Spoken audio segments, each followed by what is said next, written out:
어제부터 저 한강 버스가 본격적인 운행을 시작했습니다. 오세훈 시장의 서울시가 야심차게 추진했던 한강버스 어제부터 정식 운항이 됐는데요.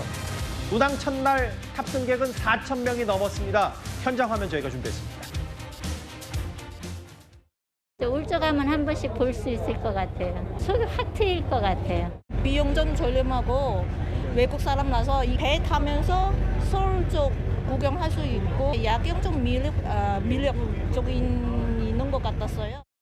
생각보다 느린 것 같아가지고 출퇴근할 때 이게 조금 더 속도가 빠르게 된다면 그것을 다 태워버리면 지금 너무 서운할 대로 좀 펴서가지고 기다리고 있는데.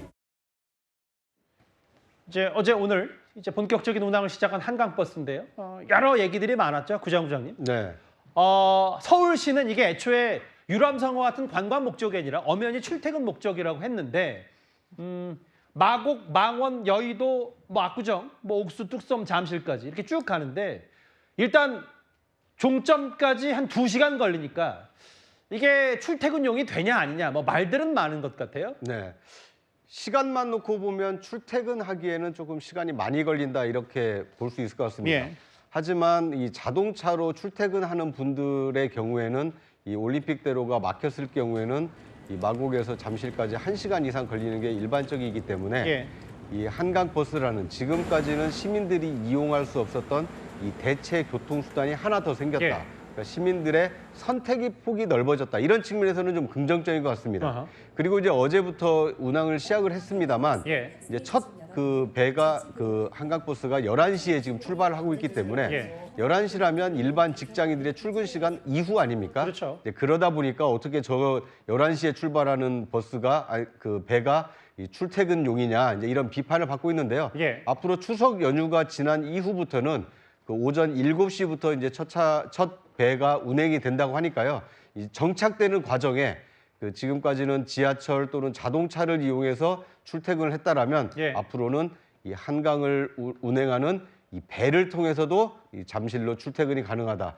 앞으로 시민들의 어떤 대체 수단이 생겼기 때문에 예. 어떻게 정착을 할지 좀 시간을 가지고 지켜볼 필요가 있어 보입니다. 이게 아직 잘 모르시는 분들을 위해서 이 한강버스가 그냥 마곡부터 잠실까지 그냥 직접적으로 하나도 안 서고 쭉 가는 게 아니라요. 7개 선착장이 있고 그 여의도와 옥수 이런 거점 지역들이 있는데 반면에 또 이런 얘기도 있어요. 그러니까 이게 현실적으로 좀 어렵다라는 얘기도 있고 실제로 이제 활용도가 떨어진다는 얘기도 있지만 승차감도 생각보다 좋고 가족 주말 나들이 그러니까 이제 시간을 딱 정해놓고 가는 게 아니라 내가 오늘 퇴근을 좀 여유 있게 하고 싶다라고 하는 분들 한강 보면서 좀 감성을 젖으면서 이제 대중교통 이용할 수 있다는 장점을 서울시가 많이 홍보하더라고요.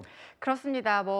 이게 유람선이 지금 가격이 15,000원에서 25,000원 정도 그렇죠. 하는데 이 비용이 3,000원인데다가 기후동행 카드에 5,000원만 추가하면 무제한으로 이용할 수 있다는 이 가격적인 면에서 굉장히 매력적인 부분은 확실히 있는 것 같습니다. 실제로 운항 첫날 탑승한 승객들도 좀 느리기는 하지만 굉장히 즐거워했다고 하거든요. 예. 서울이라는 도시가 가진 매력은 정말 무궁무진하지만 강과 산과 그리고 이 빌딩의 마천루들을 한꺼번에 볼 수 있는 그러니까 한눈에 담을 수 있는 도시가 세계적으로 그렇게 많지는 않다고 해요. 그런데 우리 유람선 타듯이 한강버스 타면은 그걸 한눈에 볼 수 있으니까 말씀하신 것처럼 퇴근길에 야경을 감상하면서 좀 여유 있게 올 수 있다는 그런 장점은 분명히 있을 것 같고요. 그리고 제가 검색을 해봤는데요.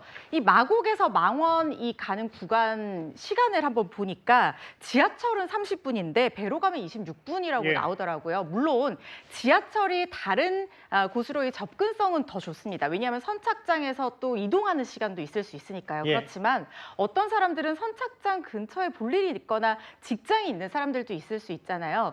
하나의 교통수단이 추가됐다는 점에서는 갈아탈 수 있는 여러 선택지가 넓어졌다는 점에서 시민들의 불편은 좀 해소될 여지가 있다는 생각은 들고 다만 이제 제가 조금 보완했으면 하는 부분은 배차 간격이 너무 길어요. 예. 그래서 이 배차 간격 90분을 지금 증편을 한다고 하니까 좀 줄여주고 그리고 접 이 안에 걸리는 시간을 줄이면 지하철역만큼 접근할 수 있는 접근성을 좀 높여준다고 하면 시민들이 이용할 때 더 도움이 되지 않을까 싶습니다. 근데 허 변호사님 짧게 하나 더요. 그러니까 시민들 입장에서 관광객 입장에서는 3,000원 그리고 기후동행 카드 했을 때는 좀 더 꽤 저렴한 가격으로 이 한강버스 탈 수 있다는 것도 있지만 반대로 생각하면 그러면 이거 만약에 적자나면 세금으로 또 다시 메꿔야 되는 거냐라는 얘기도 있거든요. 그래서 그 3,000원 부분이요, 그 굉장히 고심을 통해서 결정된 가격이다라는 얘기가 나오고 있습니다.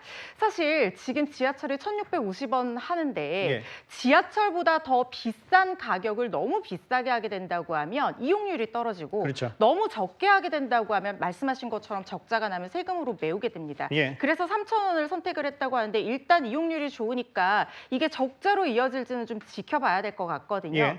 이게 시민들에게 도움을 주는 교통수단이면 분명하지만 적자로 이어져서 세금이 낭비가 돼서는 또 안 되는 부분일 겁니다. 운영을 하면서 실질적으로 어려운 부분들은 개선해 나가는 그런 절차도 필요할 것 같습니다. 그 서울시민, 뭐 서울시민뿐만 아니라 수도권, 뭐 시민들의 최근 어제 오늘 꽤 큰 관심사를 받았던 한강버스 운항 얘기 제가 준비한 7위였습니다.